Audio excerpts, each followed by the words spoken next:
આજે આપણે જાણીશું 12 જ્યોતિર્લિંગના નામ અને તે કયા રાજ્યમાં આવેલા છે।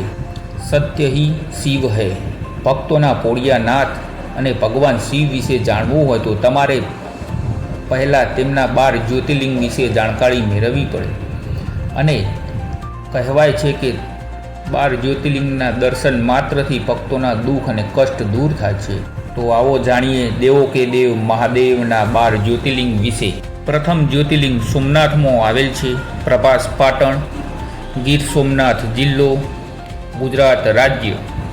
આ જ્યોતિર્લિંગ ભગવાન ચંદ્રને ક્ષય નામના રોગ થાય છે અને ભગવાન ચંદ્ર સોમનાથમાં આવી ભગવાન શિવની આરાધના કરે છે અને ક્ષય રોગમાંથી મુક્તિ થાય છે અને તેમના દ્વારા આ જ્યોતિર્લિંગની સ્થાપના કરવામાં આવી હોય તેવી શિવ પુરાણમાં કહેવામાં આવી છે।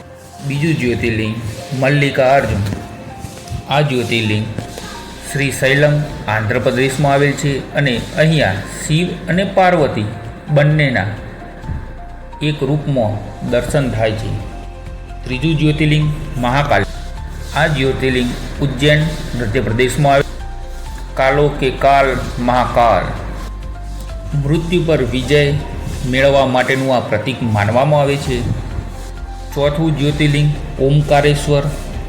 ઓમકારેશ્વર જ્યોતિર્લિંગ મધ્યપ્રદેશમાં આવેલ છે અને આ નર્મદાના દ્વીપ ઉપર આવેલ છે અને અહીંયા પાણીનો પ્રવાહ ઓમના આકારમાં વહે છે, આથી આ જ્યોતિર્લિંગને ઓમકારેશ્વર જ્યોતિર્લિંગ કહેવામાં આવે છે। પાંચમું જ્યોતિર્લિંગ કેદારનાથ। આ જ્યોતિર્લિંગ ઉત્તરાખંડમાં આવેલું છે। કહેવાય છે કે પાંડવોથી મુક્તિ મેળવવા માટે ભગવાન શિવે લિંગ આ આકારનું રૂપ લીધું હતું અને અત્યારે કેદારનાથમાં પૂજાય છે। છઠ્ઠું જ્યોતિર્લિંગ ભીમાશંકર। આ જ્યોતિર્લિંગ મહારાષ્ટ્રમાં આવેલ છે। ત્રિપુરાસુરનો વધ કરીને અહીંયા ભગવાન શિવ પ્રગટ થયા હતા। સાતમું જ્યોતિર્લિંગ કાશી વિશ્વનાથ। આ જ્યોતિર્લિંગ વારાણસી ઉત્તર પ્રદેશમાં આવેલું છે અને અહીંયા એવી માન્યતા છે કે અહીંયા મૃત્યુ પામવાથી મોક્ષની પ્રાપ્તિ થાય છે। આઠમું જ્યોતિર્લિંગ ત્રંબકેશ્વર, જે નાસિકમાં આવેલું છે અને મહારાષ્ટ્ર રાજ્ય બ્રહ્મા, વિષ્ણુ અને મહેશ ત્રણેયના પ્રતીકરૂપ માનવામાં આવે છે। નવમું જ્યોતિર્લિંગ વૈદ્યનાથ, જે દેવધર ઝારખંડમાં આવેલું છે।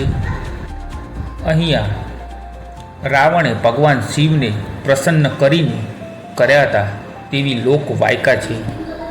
10મું જ્યોતિર્લિંગ નાગેશ્વર, જે દ્વારકામાં આવેલું છે અને ગુજરાત રાજ્યમાં આવેલું છે। દારૂક નામના રાક્ષસથી ભક્તને બચાવવા માટે ભગવાન શિવ અહીંયા પ્રકટ થયા। જ્યોતિર્લિંગ રામેશ્વર, જે તમિલનાડુમાં આવેલ છે। ભગવાન રામે લંકા ઉપર યુદ્ધ કર્યું તે પહેલાં આ જ્યોતિર્લિંગની સ્થાપના કરવામાં આવી હોય તેવું માનવામાં આવે છે।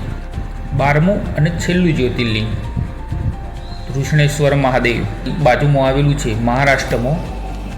શ્રાવણબાઈની સેવાથી પ્રસન્ન થઈ ભગવાન શિવે અહીંયા આ જ્યોતિર્લિંગની સ્થાપના કરી હોય તેવું માનવામાં। આવી જ માહિતી જાણવા માટે અમારી ચેનલને લાઈક, શેર અને સબસ્ક્રાઈબ કરો।